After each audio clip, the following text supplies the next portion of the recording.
হাদিস শরীফ বিবরণ দিয়েছে প্রিয় রাসূল সাল্লাল্লাহু আলাইহি ওয়াসাল্লাম আমার আল্লাহর নবী আবার জানিয়েছেন ওয়া ইন্নার রাজুলা লা ইয়াসদুক হাত্তা ইয়াকুনা সিদ্দিকান ওয়া ফি রিওয়ায়াতিন হাত্তা ইয়াকতুবা ইনদাল্লাহি সিদ্দিকা আও কামা ক্বালা আলাইহিস সালাম।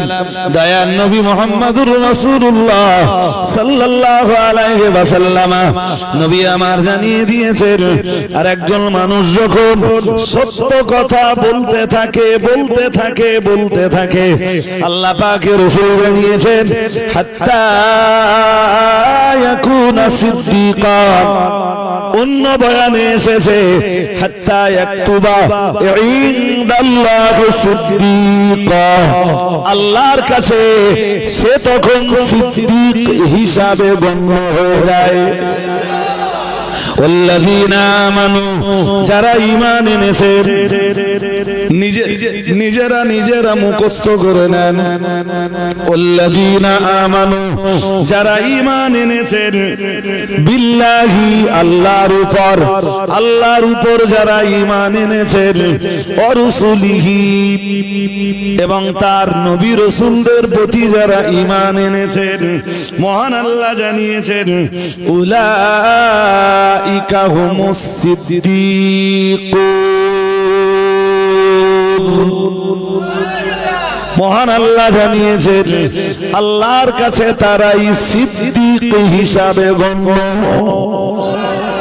আর একটু মন খুলে বলেন। তবে ঈমানের জায়গা থেকে নড়লে হবে না। ঈমানের জায়গা থেকে আপনি আল্লাহরে বিশ্বাস করেছেন মানে আল্লাহ যে কোরআন দিয়েছেন এই কোরআনকেও বিশ্বাস করা লাগবে। নবী রাসূলদের বিশ্বাস করেছেন মানে নবী রাসূলদের উপরে যে কিতাব দিয়েছেন কিতাবকেও বিশ্বাস করা লাগবে। আপনি খাস ভাবে যখন ইমামুল মুত্তাকিন সাইয়্যিদুল মুরসালিন শাফিউল মুজনিবিন মুহাম্মাদুর রাসূলুল্লাহ সাল্লাল্লাহু আলাইহি ওয়াসাল্লামের প্রতি ঈমান এনেছেন তখন আমাদের রাসূলের উপরে যে কিতাব নাযিল হয়েছে কোরআনুল কারীম এইটাকেও পুরোপুরি বিশ্বাস করা লাগবে।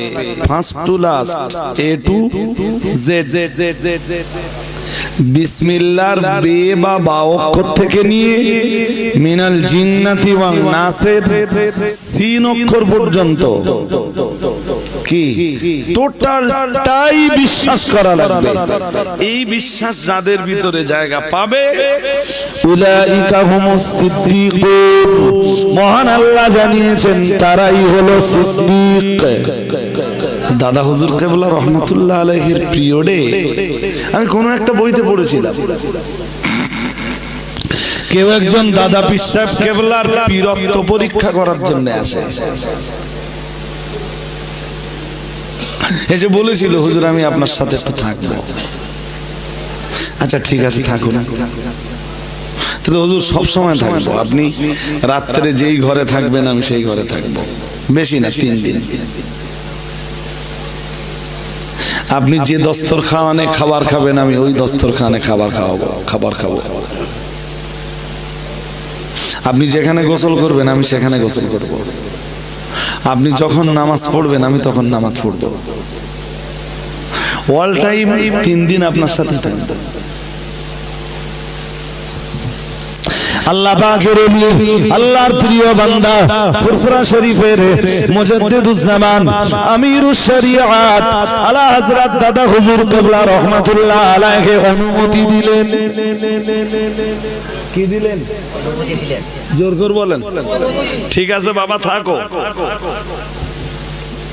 লোকটা 3 দিন ফুরফুরা শরীফের মুজাদ্দিদুজ জামান আমিরুশ শরিয়াত আলা হযরত দাদা হুজুর কিবলা রাহমাতুল্লাহ আলাইহির সঙ্গে কাটালো।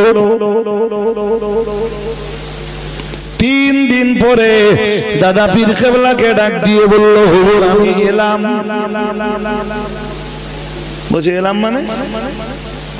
তো হুজুর আমার জন্য দোয়া করুন, আমি চলে গেলাম। বাবা তার মানে হুজুর আপনার এই পীরত্বের পরীক্ষা করতে এসেছিলাম, আপনি পীর নাকি পীর নন। 3 দিন আপনার সঙ্গে থাকলাম, তাহলে তারপর তাহলে হুজুর 3 দিন আপনার সঙ্গে থেকে যা বুঝলাম আপনি পীর নন। নাউজুবিল্লাহ বলেন। কি বলছে আপনি পীর? তো যে কেমনে বুঝলে আমি পীর না? তো হুজুর 3 দিন থাকলাম, আপনার কাছে কোনো কারামত দেখলাম না। কি দেখলাম না? অলৌকিক কোনো ঘটনা আপনার থেকে প্রকাশিত হতে দেখলাম না। তাই আমি না হুজুর বিশ্বাস করে নিয়েছি যে আপনি কোনো পীর। দাদা পীর কেবলা বললেন, আচ্ছা বাবা একটা কথা জিজ্ঞেস করবো তোমার। তাহলে জি হুজুর। আচ্ছা বলো তো বাবা, এই যে 3টা দিন আমার সঙ্গে তুমি কাটিয়েছো, এই 3 দিন তথা 72 ঘন্টার ভিতরে আমি নবীর কোন সুন্নাত বাদ দিয়ে চলেছি, কোন রেকর্ড আছে?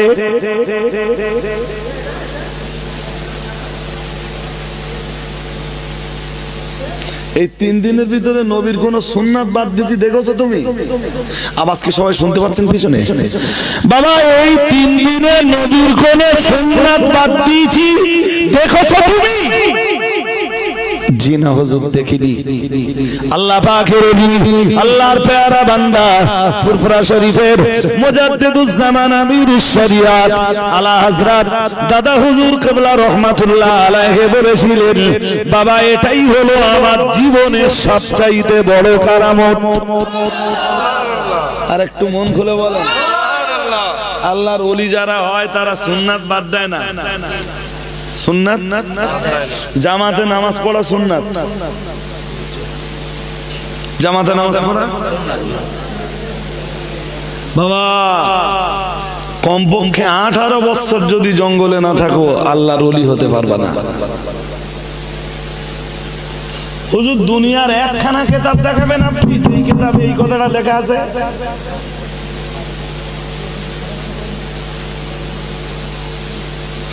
কেন কেন এই সাধারণ মানুষগুলোকে বোকা বানানো হয়? রহিম আলী ইসলামের একটা দোয়া ছিল, আপনি আমাকে জান্নাতুন নাঈমের ওয়ারিস বানান, ওয়াজআলনি মিন ওয়ারাসাতি জান্নাতিন নাঈম।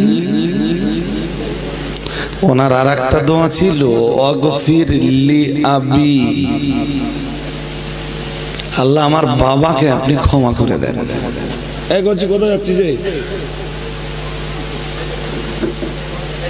আমি তো 1 ঘন্টা ওয়াজ করবো, তো এর মধ্যে যদি উসপুস করিস সমস্যা তো।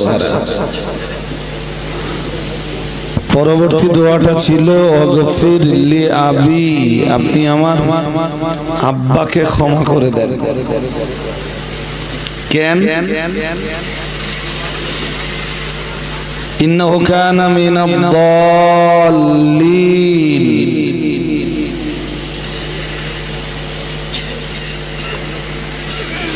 কারণ হলো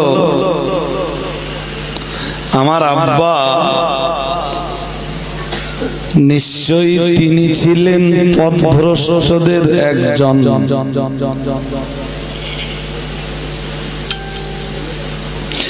যদিও তাফসীরকারকদের এক দলের মতামত হলো আয়াতে আবি শব্দের ব্যাখ্যা হলো আম্মি, আমার বাবা, আমার বাবাকে ক্ষমা করে দেন। এ কথার মর্ম হলো আমার চাচাকে ক্ষমা করে দেন। আমি কি বোঝাতে পারছি আপনাদের? আমাদের পাড়া গায়েও দেখবেন অনেকেই চাচাকেও আব্বা বলে ডাকে। হ্যাঁ না বলবেন তো? আওয়াজ নেই কেন? মেজো আব্বা, বড় আব্বা। একজন মানুষের বাবা একজন হয়তো, হ্যাঁ না বলেন? সেজো আব্বা, ছোট আব্বা। তো চাচার ওপরেও আব্বা শব্দের প্রয়োগ হয়, তাফসীরকারকদের কেউ কেউ বলেছেন পথভ্রষ্ট ইব্রাহিম আলাইহিস সালামের আব্বা ছিলেন না, পথভ্রষ্ট ছিলেন তার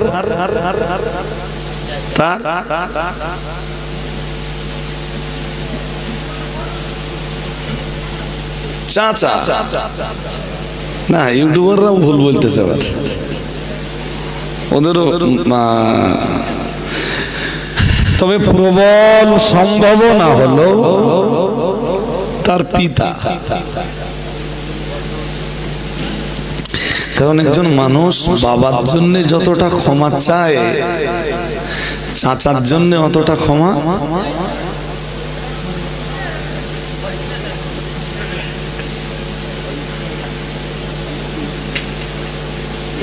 ইব্রাহিম আলাইহিস সালাম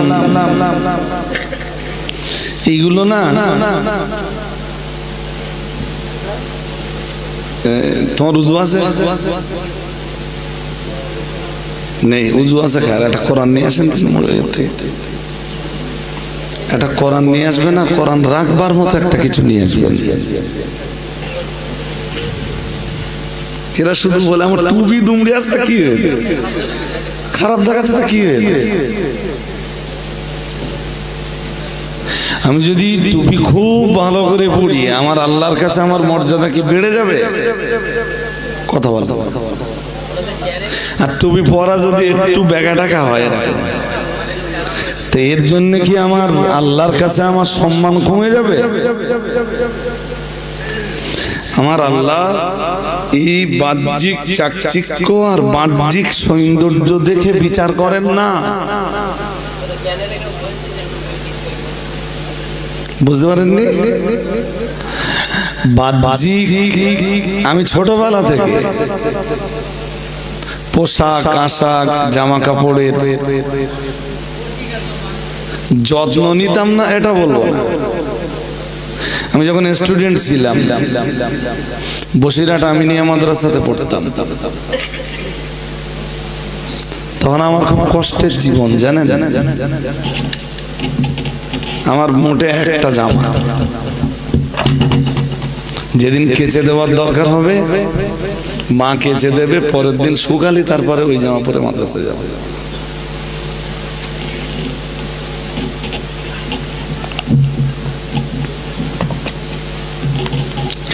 এইটা আরেকটু পরিষ্কার বোঝার জন্য যদি আমরা 16 পারা সূরা মারিয়াম, আমার এখানে আপনারা কি কারণ নামে দুর্নাম করার জন্য দাওয়াত করেছেন? কত ভালো, কারোর গীবত টিবত করার জন্য দাওয়াত করেছেন? করেননি। আমার কথাটা একটু সাড়া দিতে হবে আপনাদের। তো আমাকে দাওয়াত করেছেন যেমন আপনারা খুব ভালোবেসে, কেন দাওয়াত দিয়েছেন? কোরআন হাদিসের কিছু বয়ান শুনবেন।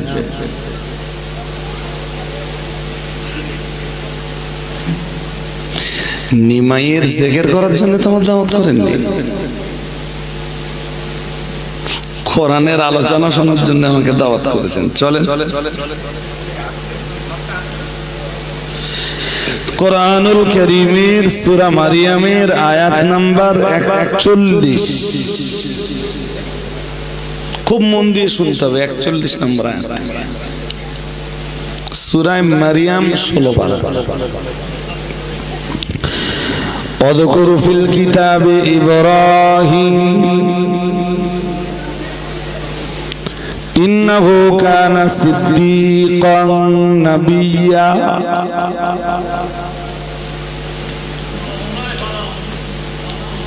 আল্লাহ নবীকে বলছেন, ও নবী আপনি স্মরণ করুন।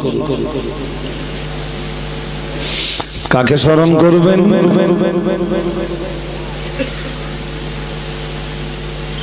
কোথায় স্মরণ করবেন? বিল কিতাব, অর্থাৎ আপনাকে যে কিতাবটা দিয়েছি না, এই কিতাবের ভিতরে আমি এখন জাতির পিতা, আল্লাহর বন্ধু আমি আল্লাহ আমার প্রিয় বন্ধু প্যারা বান্দা ইব্রাহিম আলাইহিস সালামকে নিয়ে আলোচনা করব। আপনি তা স্মরণ করুন। ইব্রাহিম আলাইহিস সালামের ফার্স্ট টাইম আল্লাহ যে পরিচয়টা দিলেন, একটা দারুণ পরিচয়। কি বললেন? ইন্নাহু কানা সিদ্দিকান নাবিয়্যা। মহান আল্লাহ বললেন, নিশ্চয়ই ইব্রাহিম আলাইহিস সালাম ছিলেন একজন সত্যবাদী নবী। শুধু সত্যবাদী নয়, অতি সত্যবাদী নবী। সুবহানাল্লাহ বলুন। পিছনটা আওয়াজ ভালো পাচ্ছি না। মাঘ মাসের ঠান্ডা একটু গাঢ় হয়, পৌষ মাসের ঠান্ডা একটু হালকা হয়, মাঘ মাসের ঠান্ডা একটু গাঢ় হয়, রাত্রে বেশি অনুভূত হয়। কেন জানেন? মাঘ মাসের দিনের বেলার সূর্যের তেজ থাকে বেশ ভালো, যেটা পৌষ মাসে পাওয়া যায় না। এই জন্য দিনের বেলা না মাঘের ঠান্ডাটা খুব একটা বোঝা যায় না, সন্ধ্যে পর্যন্ত মনে হয় যে খুব একটা ঠান্ডা পড়বে না, তো রাত্রেবেলা বেশ গাঢ় ঠান্ডা পড়ে। তা আপনারা কি এই মাঘের ঠান্ডায় জমে যাচ্ছেন নাকি? আরে বাবা, ঠান্ডা তো প্রায় বিদায় নেওয়ার মতো হলো। আজকে 5 তারিখ মাঘের। ওয়াযকুর ফিল কিতাবি ইব্রাহিম ইন্নাহু কানা সিদ্দিকান নাবিয়্যা। ইব্রাহিম নবীর পরিচয় দিতে যে আল্লাহ পাক রব্বুল আলামিন বললেন, নিশ্চয়ই তিনি ছিলেন একজন সত্যবাদী, অতি সত্যবাদী নবী। সিদ্দিক শব্দটার বাংলা মানে হলো অতি সত্যবাদী।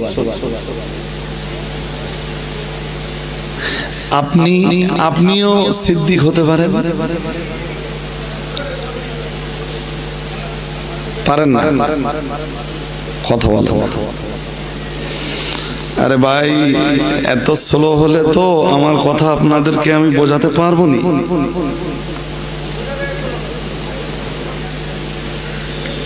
আপনাদেরকে একটু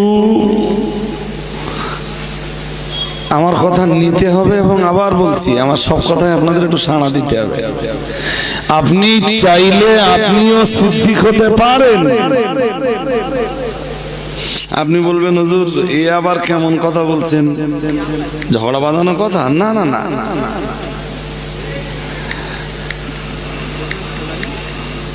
হাদিস শরীফ বিবরণ দিয়েছে প্রিয় নবী মুহাম্মদুর রাসূলুল্লাহ সাল্লাল্লাহু আলাইহি ওয়াসাল্লাম। আল্লাহ পাকের নবী জানিয়ে দিয়েছেন, ইন্নাস সিদকা ইয়াহদি ইলাল বির। বুখারী শরীফ থেকে শুনুন আপনারা হাদিসটা। একদিকে কোরআন তো আমার সামনে খোপেন, আর একদিকে আপনাদের বুখারীর একটা হাদিস শোনাচ্ছি। কি হাদিস? মূল লাগা। ইন্নাস সিদকা ইয়াহদি ইলাল বিররি। নবী আমার জানিয়ে দিয়েছেন, নিশ্চয়ই সত্য কথা মানুষকে নেকির রাস্তা দেখায়। সত্য মানুষকে নেকির দিকে ঠেলে দেয়। সুবহানাল্লাহ বললেন, ভালো কাজের দিকে ঠেলে দেয়।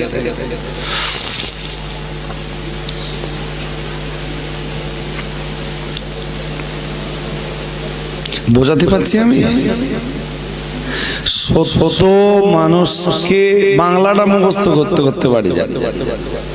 কালকে কেউ জিজ্ঞেস করলো, রজব আলী সাহেব কি ওয়াজ করেছেন, আপনি মাথা চুলকালেন, এতে কোনো ফায়দা নেই।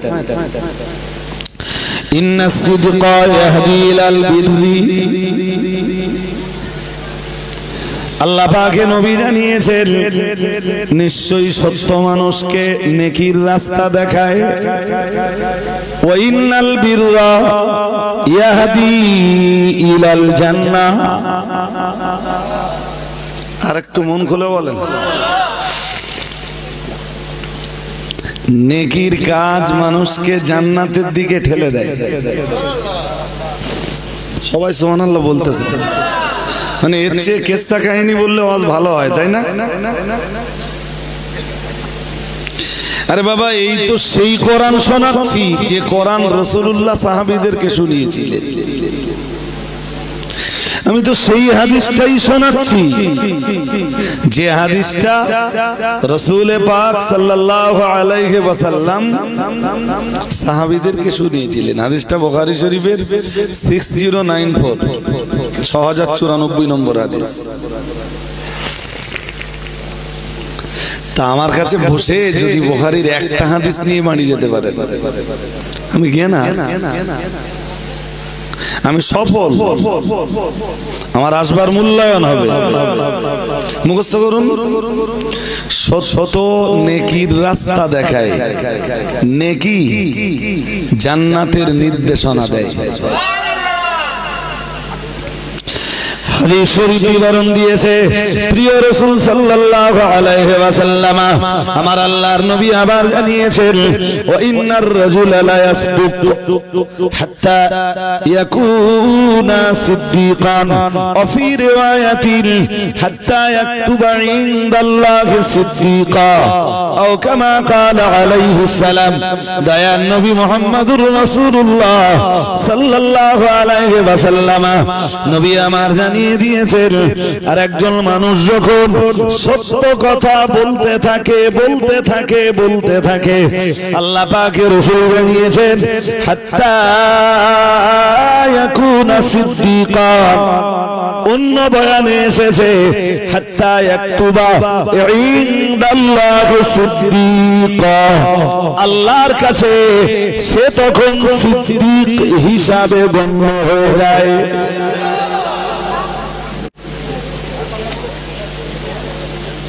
মনে আছে কি পড়ছিলাম বলেন তো দেখি, কথা বলেন, কি আয়াত কি পড়ছিল? বাংলাটা বলে আপনি এই কিতাবের ভিতরে ইব্রাহিম নবীর কথা স্মরণ করুন। তিনি ছিলেন অতি সত্যবাদী একজন নবী। আমি বলছি আপনি যদি কখনোই মিথ্যা কথা না বলেন, আপনি মানুষের কাছে সিদ্দিক না হলেও আল্লাহর কাছে আপনি সিদ্দিক হিসাবে গণ্য। বাড়িতে মায়ের সাথে মিথ্যা কথা বলেন না, আব্বার সাথে মিথ্যা বলেন না, ছেলের সাথে মিথ্যা বলেন না, মেয়ের সাথে মিথ্যা বলেন না, ব্যবসার আঙিনায় দাঁড়িয়ে মিথ্যা কথা বলেন না, ধর্মের আঙিনায় দাঁড়িয়ে মিথ্যা কথা বলেন না, রাজনৈতিক পরিমণ্ডলে দাঁড়িয়ে মিথ্যা কথা বলেন না। সব জায়গায় আপনি যখন সত্য সত্য সত্য বলতেই থাকবেন, পৃথিবীর মানুষ আপনাকে সিদ্দিক হিসাবে জানুক আর নাই বা জানুক, আপনি আল্লাহর কাছে সিদ্দিক হিসাবে গণ্য হয়ে যাবেন। এই কথা আমার না রাসূলের? জোর করে বলেন। হ্যাঁ, তাও আপনারা আওয়াজ দিয়েছেন স্লো, এজন্য আমি নিজে বলতেছি বানিয়ে। হ্যাঁ, হাদিস শেষ হয়নি, হাদিস শেষ হয়নি, আর একটু বাকি আছে। আল্লাহ আমাদের বুঝবার তৌফিক নসিব করে দেন, বলুন আমিন। আর একটু মন খুলে বলেন না।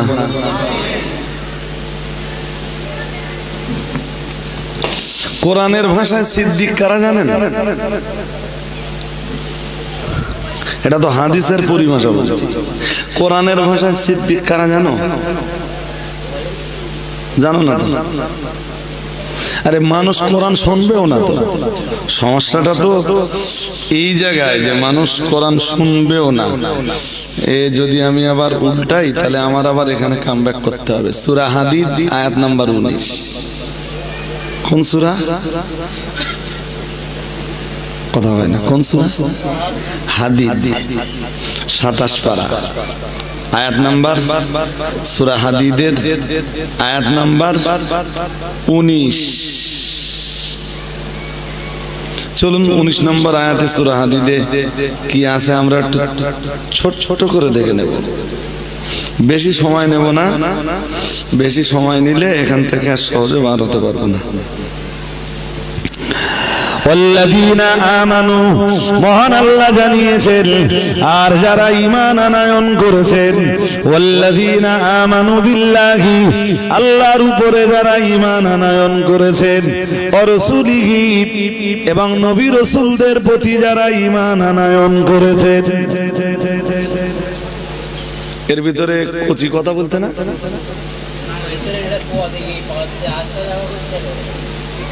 একদম কোনো আওয়াজ হবে না কোনো সাইডে।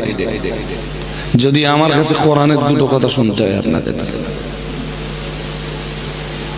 কিসসা বলা, কাহিনী বলা, ঘটনা বলা, হুজুর প্রচুর পাবে। আমি দায়িত্ব নিয়ে বলছি, আমি দায়িত্ব নিয়ে বলছি, কোরআন দিয়ে কথা বলা হুজুর খুব কম পাবেন আপনি। ঘুরে আসুন সারা বাংলা,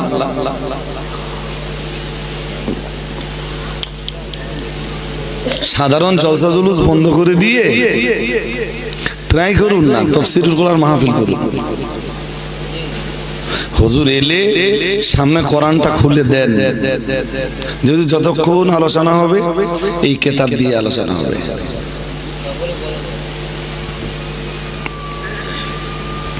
তো আপনার যেখান থেকে ইচ্ছা সেখান থেকে বলুন, বাট আলোচনা যা করবেন কোরআন দিয়ে করুন।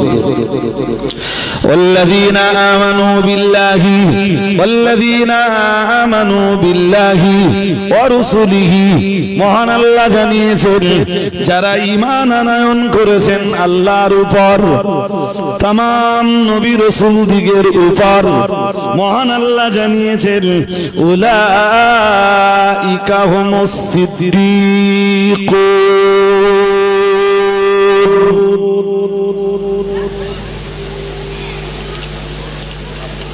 সাউন্ড কি নড়ে যাচ্ছে মাঝে মাঝে? উলাইকা হুমুস সিদ্দিকুন, মহান আল্লাহ জানিয়েছেন তারাই হলো সিদ্দিক। আর একটু মন খুলে বলেন, কোরআনের ভাষায় সিদ্দিক কারা? যারা ঈমান এনেছেন কার উপরে? আল্লাহর উপরে। আর কার উপরে? শুধু রাসূল নয় তো? তাহলে কথা ঠিকঠাক বুঝতে হবে, নিতে হবে। এটা কোন সূরার কয় নম্বর আয়াত? সূরা হাদীদের। শুনতে শুনতে শুনতে শুনতে না আপনার এখন জ্ঞানের যে পরিধিতে আছেন, আমি বলছি আপনার জ্ঞানের পরিধিটা অনেকটা প্রশস্ত হবে। আপনার একদিন মনে হবে যে কোরআনের কিছু জ্ঞান আল্লাহ আমাকে আলেমদের মজলিসে বসবার ফলে দান করেছেন। আর একবার বলি, ওয়াল্লাযীনা আমানু, যারা ঈমান এনেছেন, নিজেরা মুখস্থ করে নেন। ওয়াল্লাযীনা আমানু, যারা ঈমান এনেছেন, বিল্লাহি, আল্লাহর উপর যারা ঈমান এনেছেন, ওয়া রাসূলিহি, এবং তার নবী রাসূলদের প্রতি যারা ঈমান এনেছেন, মহান আল্লাহ জানিয়েছেন উলাইকা হুমুস সিদ্দিকুন। মহান আল্লাহ জানিয়েছেন আল্লাহর কাছে তারাই সিদ্দিক হিসাবে গণ্য। আর একটু মন খুলে বলে, তবে ঈমানের জায়গা থেকে নড়লে হবে না। ইমানের জায়গা থেকে আপনি আল্লাহরে বিশ্বাস করেছেন মানে আল্লাহ যে কোরআন দিয়েছেন এই কোরআনকেও বিশ্বাস করা লাগবে। নবী রসুলদের বিশ্বাস করেছেন মানে নবী রসুলদের উপরে যে কেতাব দিয়েছেন কেতাবকেও বিশ্বাস করা লাগবে। আপনি খাস ভাবে যখন ইমামুল মুত্তাকিন সাইয়্যিদুল মুরসালিন শাফিউল মুজনিবিন মুহাম্মাদুর রাসূলুল্লাহ সাল্লাল্লাহু আলাইহি ওয়াসাল্লামের প্রতি ঈমান এনেছেন, তখন আমাদের রাসূলের উপরে যে কিতাব নাযিল হয়েছে কোরআনুল কারীম এইটাকেও পুরোপুরি বিশ্বাস করা লাগবে, first to last, A to Z. বিসমিল্লাহর বে বা বা অক্ষর থেকে নিয়ে মিনাল জিন্নাতি ওয়ান নাসের সিন অক্ষর পর্যন্ত কি টোটালটাই বিশ্বাস করা লাগবে। এই বিশ্বাস যাদের ভিতরে জায়গা পাবে উলাইকা হুমুস সিদ্দিকুন, মহান আল্লাহ জানিয়েছেন তারাই হলো সিদ্দিক। আরো আওয়াজ দিয়ে বলেন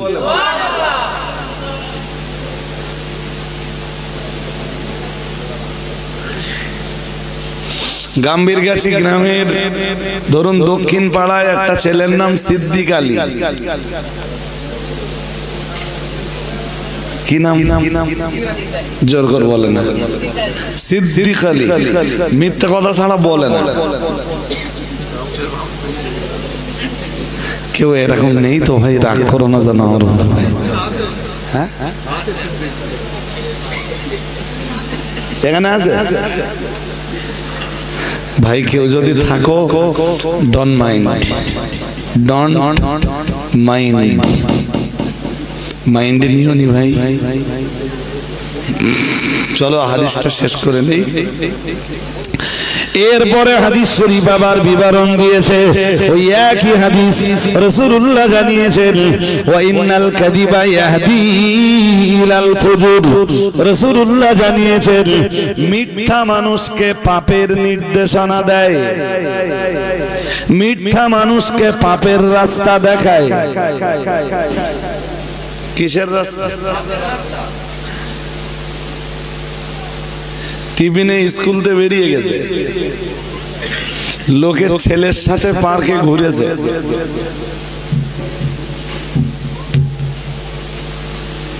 5টা 10-15 দিকে বাড়ি এসছে।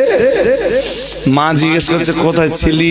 স্কুল তো 4:30 ছুটি হয়, তোর তো এতক্ষণ লাগবার কথা না। ও মাকে বোঝাচ্ছে, মা আমাদের এই এবার তো মাধ্যমিক দিতে হবে, তো যারা মাধ্যমিকের ক্যান্ডিডেট স্কুল ছুটি হয়ে যাবার পর ওদের একটা স্পেশাল ক্লাস চলছিল। কি ক্লাস? কথা হয় না। আরে ভাই স্পেশাল ক্লাসটা স্কুলে না পার্কে? ক্লাস একটা চলছিল ঠিক, স্কুলের ক্লাস না প্রেমের ক্লাস? প দিয়ে তো অনেক কিছু হয়, হয় না? প প প প পড়া হয়, আর প দিয়ে কিছু হয় না? এই তো মিজানুর ভাই ধরে ফেলেছে।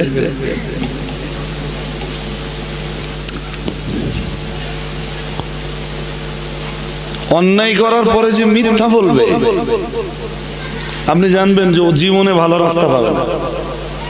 আর পাপ করার পরেও যে সত্য কথা বলবে। আমাদের গ্রামে একটা লোক ছিল জানেন, আমি তখন খুব ছোট, তা দেখা হলে চাচা কোথায় ছিলেন? খোকা আমি একটু জুয়া খেলছিলাম।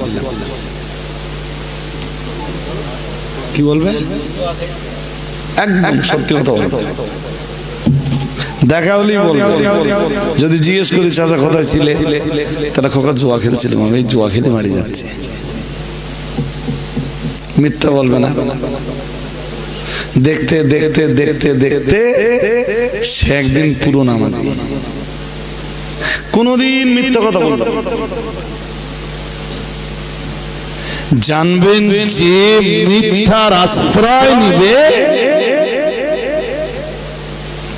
সে কোনদিন সত্য পথার জোরে বলুন। আপনি মহা অন্যায় করেছেন, আপনার আব্বা জিজ্ঞেস করলে সত্যি কথাটা বলবেন যে আব্বা আপনার সাথে না আমি বলতে পারছি না, এরপরও বলে ফেলছি, আপনি দোয়া করুন আমি যেন এই অন্যায়ের রাজত্ব থেকে ফিরে আসতে পারি। মায়ের সাথে সত্য কথাটাই বলুন, মা আমি অন্যায়ের রাজত্বে ছিলাম, আপনি আমায় জিজ্ঞেস করেছিলেন, কিছু করার নেই মা, আমি কাজটা করে ফেলেছি। আমি বলছি আপনি একদিন ফিরে আসতে পারবেন। وَإِنَّ الْكَذِبَ يَهْدِي إِلَى الْفُجُورِ وَإِنَّ الْفُجُورَ يَهْدِي إِلَى النَّارِ বলুন নাউযু বিল্লাহ। নাউযু বিল্লাহর আওয়াজ ভালো পাইনি সবাই বলুন। এই কচি ঘুমাচ্ছিস নাকি? হেরা কচি হাসতেছে, হাসিটাও ভালো, তোর মুচকি হাসি খুব মূল্যবান। আর ভিতরে বলে তাবাসসুম, কি বলে? দাঁত বার হবে কিন্তু আওয়াজ হবে না। রাসূলুল্লাহ ওই হাসিটা হাসতেন, সুবহানাল্লাহ বলে না। দাঁত বার হবে কিন্তু আওয়াজ হবে না। খিলখিল করে হাসা, অট্ট হাসি হাসা শরীয়তে জায়েজ নেই। আপনি যেখানেই থাকেন অট্ট হাসি কোনো সময় জায়েজ নেই। তাহলে মিথ্যা কথা কি করে? পাপের রাস্তা দেখায়। নবী আমায় বললেন ওয়া ইন্নাল ফুজুরা ইয়াহদি ইলান নার আও কামা ক্বালা আলাইহিস সালাম। প্রিয় নবী মুহাম্মদুর রাসূলুল্লাহ সাল্লাল্লাহু আলাইহি ওয়াসাল্লাম নবী আমার বললেন, আর পাপ মানুষকে জাহান্নামের রাস্তা দেখায়। বলো নাউযু বিল্লাহ। আরো জোর আওয়াজে বলুন। এই সব ওই এক হাদিসে বলতেছেন, বলো 6094 বুখারী শরীফের 6094 নম্বর হাদিস। খুলুন যদি আপনার কাছে থাকে, যদি মিলে যায় তাহলে আমার কথা তো নেবেন, আর যদি না মিলে যায় আমার কথা আপনার নিতে হবে। দুশ্মনীটা তো এই জায়গায় যে রজব আলী সাহেব যেটা বলে তা কোরআনে পাওয়া যায়, হাদিসে পাওয়া যায়। আর আমি যা বলি সে কোরআনেও পাওয়া যায় না, হাদিসেও পাওয়া যায় না, দুনিয়ার কোনো কেতাবেও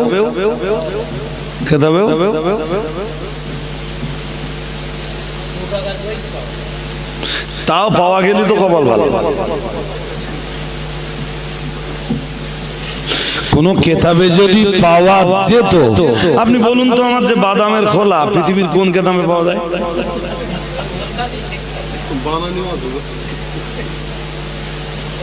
আল্লাহর ওলি হতে গেলে কমসে কম 18 বছর জঙ্গলে থাকতে হবে। এটা কোন কেতাবে পাওয়া যায়? কথা বলো। বসিরহাট পীর সাহেব কেবলা পীর বা ওলি হওয়ার জন্য 5টা শর্ত লিখেছে। কয় শর্ত? জোর করে বলো। যেই বইতে লিখেছেন বসিরহাট পীর সাহেব কেবলা, বইটার নাম পীর মুরিদি তত্ত্ব, আমার কাছে আছে। রজব আলী সাহেব জিনিসপত্র সব মোবাইলে সঙ্গে নিয়ে করে, আপনি দেখতে চাইলে আমি এখানে দেখাতে পারবো ইনশাআল্লাহ। বসিরহাট পীর সাহেব কেবলা লিখেছেন পীর হওয়ার জন্য 5টা শর্ত। ওই 5টা শর্তের ভিতরে কোন জায়গায় বলা নেই যে পীর হতে গেলে জঙ্গলে যেতে হবে। What is this? ভাই তুমি এই জঙ্গলে যাবার শর্ত কোথাতে জোগাড় করলে? তাহলে তুমি একটা কাজ করো, তুমি বলিয়ে দাও যে এই 5টা শর্তের কোনোটা লাগবে না, শুধু জঙ্গলে 18 বছর থাকলে সে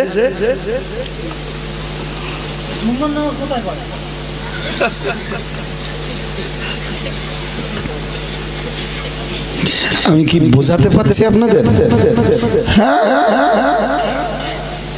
হুজুর উঠি, ডোন্ট মাইন্ড, আল্লাহ আমায় ক্ষমা করুন, আমি গীবত করছি না, বাস্তব চিত্রটা তুলে ধরছি। হুজুর ওয়াজ করতে করতে খুব সুন্দর করে বলে বাবা, আল্লাহর অমুক ওলি, আল্লাহর অমুক ওলি জঙ্গলের ভিতরে বাবা একাধারে 12 বছর ধরে। আমি তখন খুব ছোট, জানেন, ওই যে কোচিটা বসে আছে, এই যে কোচিটা বসে আছে মাদ্রাসার ছেলে, এটা ডন্ডিয়া ঈদগাহে ওয়াজ হচ্ছে, আমাদের ডন্ডিয়া ঈদগাহে। তা ওয়াজ শুনতে গেছি, তা এক বক্তা দেখে এসে ওয়াজ করতেছে, বাবা আল্লাহর এক ওলি জঙ্গলে গেছে, যে একটা গাছের ডাল ধরে 12 বছর আল্লাহর ইবাদত করেছে, 12 বছরের মধ্যে ডাল ছাড়ি না। জনগণ উঠি সুবহানাল্লাহ বলতেছে, কারণ 12 বছরের মধ্যে কোনোদিন ডাল ছাড়ি। আমিও তো এদের মতো তখন বোকা, বুঝলুম না কিছু, আমিও সুবহানাল্লাহ দিলুম, আর কি করবো। পরে হেসে বুঝলুম, পরবর্তীকালে বুঝলুম আল্লাহ, নামাজ পড়তে গেলে তো এই হাত উত্তোলন করা নামাজে কদ্দূর তুলতে হবে ওটা বিতর্কিত, ইহা তাক না ইহা তাক, এটা ধরেই নেন বিতর্কিত। কেউ বলেছে ওদিকে মন দেন না ভাই, যারা দাঁড়িয়ে দাঁড়িয়ে শুনছেন আমার দিকে মন রাখতে হবে। নামাজ শুরু করতে গেলে হাত তো তুলতে হবে, হ্যাঁ না জোর করে বলো না, হ্যাঁ তুলতে হবে তো, ইহা তাক না ইহা তাক, এই গল্পটা তো পরে, তুলতে তো হবে, সুন্নাত তো, হ্যাঁ না বলেন, হাত তোলা কি? এবার কোন পর্যন্ত তুলবো? লামাজাবিরা বলছে ইহা তাক তুললে হবে, কাঁধ পর্যন্ত, কাঁধ বরাবর তুললে হবে। আর ইনদাল আহনাফ, হানাফিদের নিকট বা হানাফিরা বলছে কানের লতি পর্যন্ত তুলতে হবে। শুনছেন নাকি? শুনছেন তো? আল্লাহর ওলি 12 বছর একভাবে গাছের ডাল ধরে রেখেছে, 12 বছরের ডাল কোনদিন, এর মানে কি প্রমাণ হয় বলেন দিন?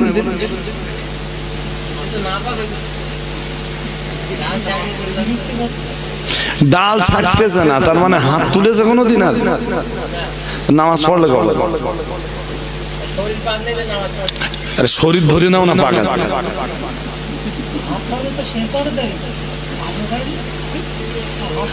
রুকু করবে কেমনে, সাজদা করবে কেমনে, শরীর স্বাভাবিক থাকা অবস্থায় ইশারায় নামাজ পড়ার ফতোয়া কেউ দেবে? আরে হ্যাঁ না বলবা তো, ইশারায় নামাজ পড়ার ফতোয়া কখন দেবে?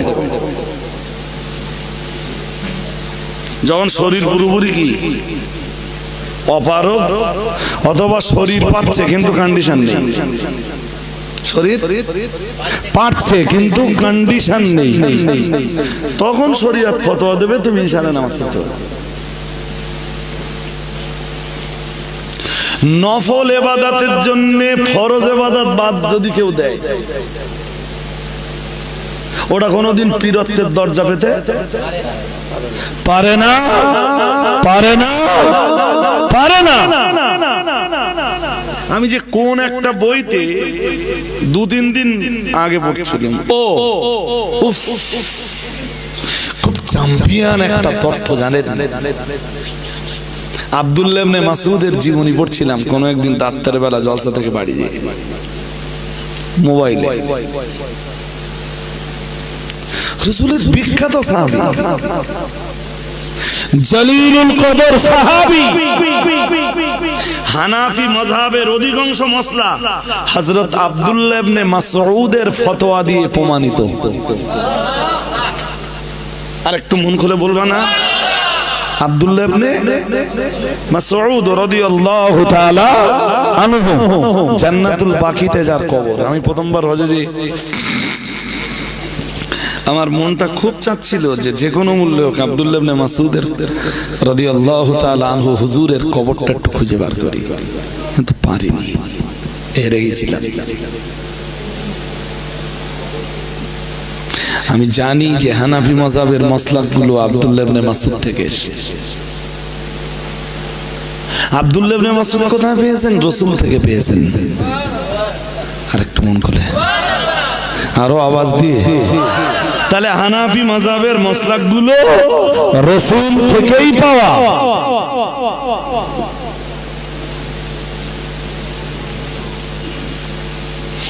অন্যান্য সাহাবীদের তুলনায় আব্দুল্লাহ ইবনে মাসউদ একটু নফল রোজা কম রাখতেন। শুনছেন নাকি? অন্যান্য সাহাবীদের চেয়ার নেই ভাই, ছোট ভাই চেয়ার নেই, তাই সাইডে চেয়ার দিয়ে বসে পড়বে, দাঁড়িয়ে থেকে কষ্ট হয়ে যাবে না। চেয়ার নেই না, ভিতরে নাই বা বসে, এখানে বসলে সুবিধা নেই। তবে এইটা যদি ঘিরে দিতেন বিরাট ভালো করতেন। হয়নি, যখন ঠান্ডা পড়ছে খুব গাঢ়, আমার হাতটা সব ঠান্ডা হয়ে গেছে। তো আব্দুল্লাহ ইবনে মাসউদ অন্যান্য সাহাবীদের তুলনায় নফল রোজা একটু কম রাখতেন। ওনাকে একবার জিজ্ঞেস করা হয়েছিল, হুজুর আপনি নফল রোজা এত কম রাখেন কেন? অন্যান্য সাহাবীদের তুলনায় আপনার জীবনে নফল রোজার পরিমাণ কম কেন? প্রিয় নবী মুহাম্মদুর রাসূলুল্লাহ সাল্লাল্লাহু আলাইহি ওয়াসাল্লামের প্রিয় সাহাবী হযরত আব্দুল্লাহ ইবনে মাসউদ রাদিয়াল্লাহু তাআলা আনহু বলতেন, উনি প্রশ্ন করলে জবাব দিতেন, শোনো ও নবীর সাহাবীরা, মনে রাখো আসলে আমি নফল রোজা কম রাখি, এর কারণ হলো আমি আব্দুল্লাহ ইবনে মাসউদ আমার বড় ভয় হয় নফল রোজা রেখে রেখে রেখে রেখে আমার শরীর যদি বড় দুর্বল হয়ে যায়, আমি হয়তো তখন ফরজ ইবাদতে আর দাঁড়াতে পারবো না। আর একটু মন খুলে বলেন, ওনার ভয়টা কিসে? যে নফল ইবাদত করে করে যদি আমি পুরো শরীর জরাজীর্ণ করে ফেলি, তাহলে যে ইবাদত আল্লাহ আমার উপরে ফরজ করে দিয়েছেন ওই ইবাদতে ঘাটতি হয়ে যাবার সম্ভাবনা আসতে জোরে বলুন পারে। তাই আমি নফল ইবাদত বাদ দিয়ে নফল ইবাদত করতে যে ফরজ ইবাদতের ঘাটতি হতে দিতে পারি না। আর একটু মন খুলে বলুন না। বসিরহাট পীর সাহেব কেবলা তো পীর মুরিদি তত্ত্বে তাই লিখেছেন।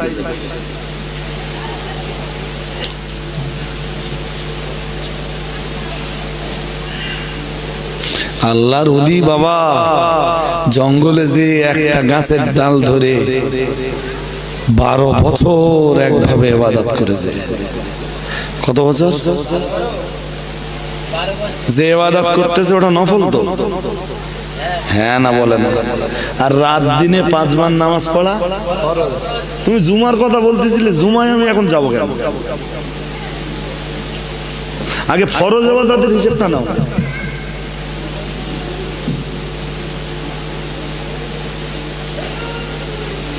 জামাতে নামাজ পড়া কথা বলে না। সুন্নাহ জামাতে নামাজ পড়া, জোরে বলো সুন্নাত। আমি ওয়াজ করে রেখেছি, আজকে আবার গাম্ভীর কাছেদের বলছি, হয়তো অনেকে শুনেছেন আমার কাছে। দাদা হুজুর কেবলা রহমাতুল্লাহ আলাইহির পিরিয়ডে আমি কোন একটা বইতে পড়েছিলাম, কেউ একজন দাদা পীর সাহেব কেবলার পীরত্ব পরীক্ষা করার জন্য আসে, এসে বলেছিল, হুজুর আমি আপনার সাথে একটু থাকবো। আচ্ছা ঠিক আছে থাকুন। তাহলে হুজুর সব সময় থাকবো, আপনি রাত্রে যেই ঘরে থাকবেন আমি সেই ঘরে থাকবো, বেশি না 3 দিন। আপনি যে দস্তরখানে খাবার খাবেন আমি ওই দস্তরখানে খাবার খাবো। আপনি যেখানে গোসল করবেন আমি সেখানে গোসল করব। আপনি যখন নামাজ পড়বেন আমি তখন নামাজ পড়ব। অল টাইম 3 দিন আপনার সাথে থাকবো। আল্লাহ পাকের ওলি আল্লাহর প্রিয় বান্দা ফুরফুরা শরীফের মুজাদ্দিদুজ্জামান আমিরুশ শরিয়াত আলা হযরত দাদা হুজুর কিবলা রাহমাতুল্লাহ আলাইহি অনুমতি দিলেন। কি দিলেন? অনুমতি দিলেন। জোর করে বলেন। ঠিক আছে বাবা থাকো। লোকটা 3 দিন ফুরফুরা শরীফের মুজাদ্দিদুজ্জামান আমিরুশ শরিয়াত আলা হযরত দাদা হুজুর কিবলা রাহমাতুল্লাহ আলাইহির সঙ্গে কাটালো। 3 দিন পরে দাদা পীর কিবলাকে ডাক দিয়ে বলল, হুজুর আমি এলাম। বলছে এলাম মানে? তো হুজুর আমার জন্য দোয়া করুন, আমি চলে গেলাম। বাবা তার মানে? হুজুর আপনার এই পীরত্বের পরীক্ষা করতে এসেছিলাম, আপনি পীর নাকি পীর নন। 3 দিন আপনার সঙ্গে থাকলাম, তারপর তাহলে হুজুর 3 দিন আপনার সঙ্গে থেকে যা বুঝলাম আপনি পীর নন। নাউজুবিল্লাহ বলেন। কি বলছে আপনি পীর? কেমনে বুঝলে আমি পীর না? হুজুর 3 দিন থাকলাম, আপনার কাছে কোনো কারামত দেখলাম না। কি দেখলাম না? অলৌকিক কোন ঘটনা আপনার থেকে প্রকাশিত হতে দেখলাম না। তাই আমি না হুজুর বিশ্বাস করে নিয়েছি যে আপনি কোন পীর।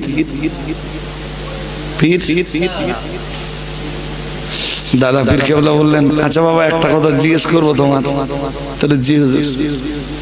আচ্ছা বলো তো বাবা, এই যে 3টা দিন আমার সঙ্গে তুমি কাটিয়েছো, এই 3 দিন তথা 72 ঘন্টার ভিতরে আমি নবীর কোন সুন্নাত বাদ দিয়ে চলেছি, কোন রেকর্ড আছে?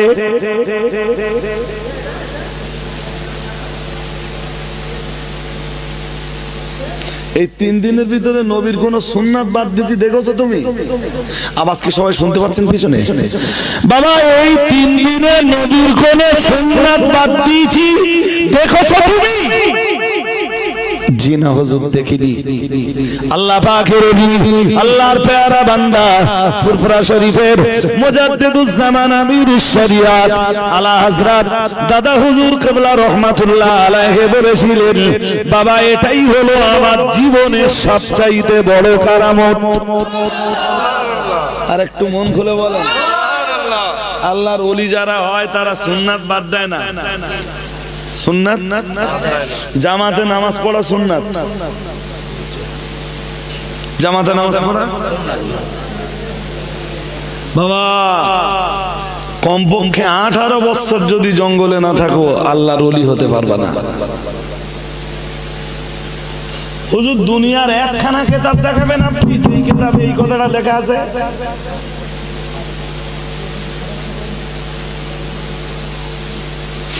কেন কেন এই সাধারণ মানুষগুলোকে বোকা বানানো হয়?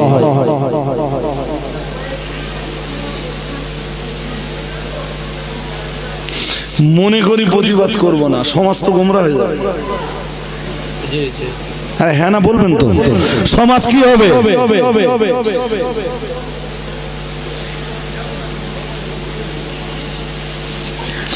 রাত দিনে 5 বার নামাজ পড়া ফরজ। আল্লাহর ওলি গাছের ডাল ধরে দাঁড়িয়ে রয়েছে 12 বছর। কয় বছর? জোর করে বলে না, একভাবে ইবাদত করেছে।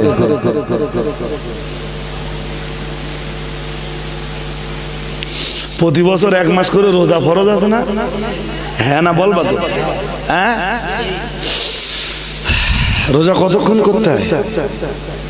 তারপর বলছে 12 বছরের ভিতরে কিছু খায়নি বাবা। 12 বছরে কিছু খায়নি। সন্ধ্যাবেলায় কিছু গালে না দিলে তো রোজা হবে না। রোজা রাখার হুকুম যার, ইফতার করার হুকুম জোর করে বলে না। আরে বাবা কোরআন দিয়ে বলতে গেলে আমি সবই আপনাকে কোরআন খুলে খুলে দেখাতে পারবো, দেখবেন? এটা ধৈর্য ধরে। কোরআনুল কারীমের 2 পারা সূরা বাকারার এটা 182 নম্বর আয়াত। আল্লাহ পাকের কোরআন জানিয়েছে, কোরআনুল কারীমের সূরা বাকারার 183 নম্বর আয়াত মহান আল্লাহ জানিয়েছেন, ইয়া আইয়ুহাল্লাযীনা আমানু কুতিবা আলাইকুমুস সিয়াম কামা কুতিবা আলাল্লাযীনা মিন ক্বাবলিকুম লাআল্লাকুম তাত্তাকুন। এই আয়াত দিয়ে রোজার হুকুম সুবুত হয়েছে। সূরা বাকারার কয় নম্বর আয়াত? 183, 100 দ্বিতীয় পারা। আরো শুনবেন রোজা কখন থেকে শুরু হবে আর কখন যে রোজা শেষ হবে, স্টার্টিং এন্ড এন্ডিং পয়েন্টটা কি হবে, আল্লাহ এইটাও কোরআনুল কারীমের ভিতরে বলে দিচ্ছেন। তা আয়াতটা তো অনেক বড়, 187 নম্বর আয়াত সূরা বাকারার। আমি মাঝখান থেকে পড়ছি, বলো।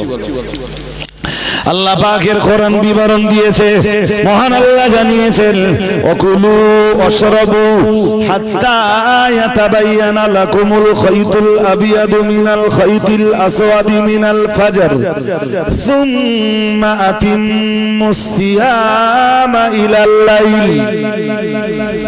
আমরা জানো বললাম আল্লাহ রোজা আমরা কতক্ষণ রাখবো? মহান আল্লাহ বললেন রাত পর্যন্ত। কতক্ষণ পর্যন্ত? শরিয়াতের হুকুম হলো সূর্য ডুবে গেছে তুমি ইফতার করো, কি করো? তাহলে রোজা রাখার হুকুম যার, ইফতার করার হুকুমও জোর করে বলে না। হ্যাঁ, 12 বছর ধরে একটা গাছের ডাল ধরে আল্লাহর ইবাদত করতেছে আল্লাহর ওলি, 12 বছরের মধ্যে কিছু খায়নি। ফরজ রোজা হয়েছে? আরে জোর করে বলেন না, এত স্লো বলতেছেন কেন? আরে সহজ কথাই বোঝেন। আপনি রোজা রেখেছেন, ধরুন 5:20 ইফতার, ফর এক্সাম্পল, কি 5:30 ইফতার, 5:30 ইফতার যদি 9:30 করে, অসুবিধা আছে? কথা বলতেছেন না কেন? মুখ বন্ধ কেন? 5:30 ইফতার 9:30 করতেছেন, অসুবিধা আছে? কি অসুবিধা আছে? হ্যাঁ, আল্লাহর হুকুম হলো সূর্য ডুবে গেলে তুমি কি করো? আপনি সেই রোজা ঠেলতি 9:30 নিয়ে গেছেন, আপনি কার হুকুম অমান্য করেছেন? আল্লাহর ওলি 12 বছর ধরে গাছের ডাল ধরে আল্লাহর ইবাদত করতেছে, ও রোজা রাখলে কখন? 12 বছরে কিছু খায়নি।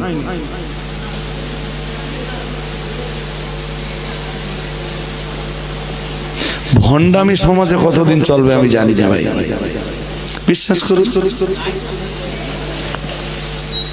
সবচেয়ে আফসোস হয় কিসে জানেন? জনগণের কি ন্যূনতম বুদ্ধি নেই? অতি জনগণ জিন্দাবাদ দেয়।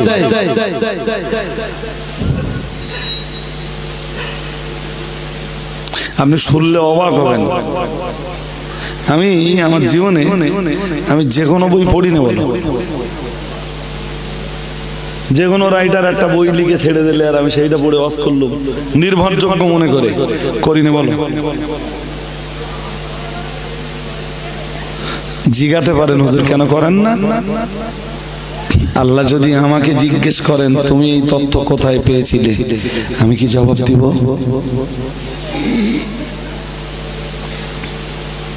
দেড় ঘন্টার জন্য শুনতে এসেছেন ও বাবাজিরা ভাইরা, যে নসিহত গুলো শুনবেন, এই নসিহত গুলো শুনবার পরে এর উপরে কতটা আমল করেছে আল্লাহ পাক রব্বুল আলামিন আপনাদেরকে যেমন জিজ্ঞাসা করবেন, ঠিক তথাই বছর আমি আপনাদের গাম্ভীরগাছিতে 1.5 ঘন্টার জন্য ওয়াজ করতে এসেছি।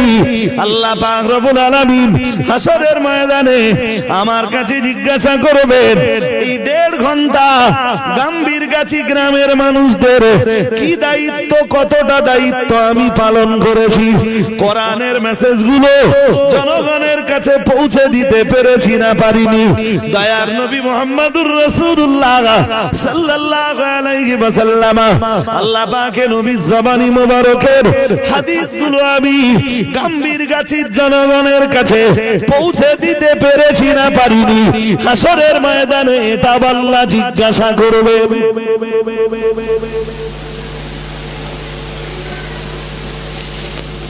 তুমি আলেম হয়ে পড়ছো মানে এটা ভেবো না যে তোমার জন্য নাজাতের রাস্তা তৈরি হয়ে গেছে। হিসাব যদি জনগণকে দিতে হয়, তোমার মতো আলেমকেও আল্লাহর আদালতে দাঁড়িয়ে হিসাব দিতে। ইয়াউমা ইয়াকুমুন নাসু লিরাব্বিল আলামিন, সূরাতুল মুতাফফিফিনে আছে 30 পারায় পড়ে নেবেন। আল্লাহ বলতেছেন সেদিন মানুষ সবাই রব্বুল আলামিনের সামনে, মানে রব্বুল আলামিনের আদালতের সামনে দাঁড়িয়ে যাবে। আমি তো মানুষের ভিতরে না অন্য কিছু। আরে হ্যাঁ না বলে না, আলেম আপন জায়গায় থাক, আমি মানুষ তো, আগে মানুষ তারপর আলেম।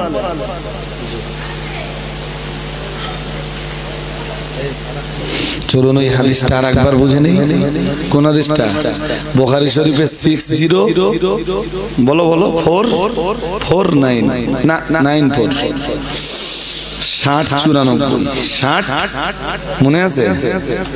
ওয়াইনাল কাযিবা ইয়াহদি ইলাল ফুজুরি, দয়ান নবী মুহাম্মদুর রাসূলুল্লাহ সাল্লাল্লাহু আলাইহি ওয়াসাল্লাম আমার আল্লাহর নবী জানিয়ে দিয়েছেন, আর মিথ্যা মানুষকে পাপের রাস্তা দেখায়।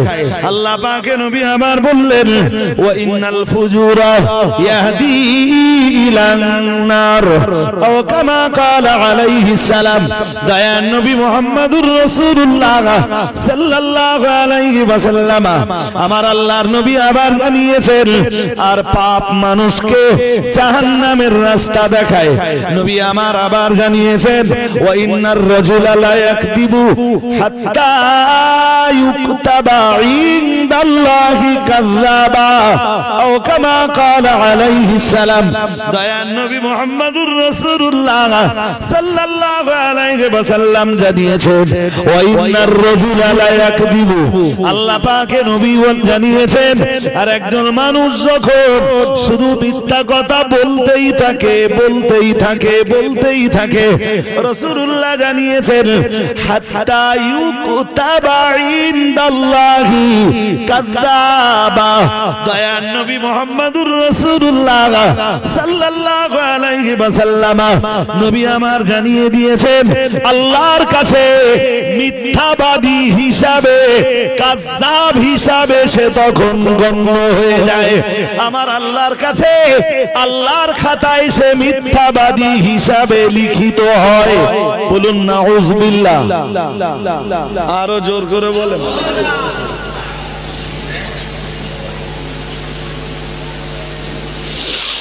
ভাই কথা বললে শুধু মারবে, শুধু বাড়বে। এরপরও একটা কথা একটু বলি,